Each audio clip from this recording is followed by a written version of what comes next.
Ikaw ba ay hindi na pinapansin o hindi na tinatawagan, chat o text ng partner mo? At binaliwala ka na ba niya?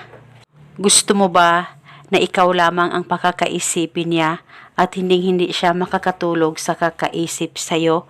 Pues, gawin mo itong ritual na ibabahagi ko sa inyo ngayon upang ikaw lamang ang iisipin niya at hindi siya makakatulog sa kakaisip sa'yo pagkatapos mong gawin ang ritual na ito. Isa itong paraan para magkaayos kayong dalawa ng partner mo. Basta gawin sa mabuti at hilingin ng buong puso. Ang gagawin mo lamang bago ka matulog, kumuha ka ng papel at panulat at isulat sa papel ang kanyang tunay na pangalan at apelido ng 3 beses. At pagkatapos mo na itong masulat, ay lagyan mo lamang o pahiran ng kaunting laway mo ang papel na may nakasulat na pangalan niya.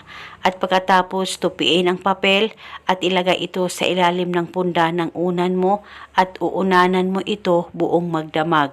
Wala na po kayong kailangan pang banggitin o ibulong na spell, basta gawin itong ritual na tama ang pagkagawa mo at dapat mauunanan mo ang ritual. At kinabukasan, kung hindi ito safe sa unan mo sa tuwing ikaw ay aalis, kunin mo ito at dalhin o itago sa safe na walang makakakita at makakaalam at ibalik lamang ito sa tuwing ikaw ay matutulog. Uunanan itong ritual hanggang kailan mo gusto. At kung naging okay na kayo, ay pwede mo nang itigil ang ritual, kunin ang papel at sunugin. At kung gusto mo, pwede ka gumawa ulit, depende po sa inyo, lalong-lalo na kung LDR kayong dalawa. At pwede ka rin gumawa pa ng iba't ibang ritual na binahagi ko.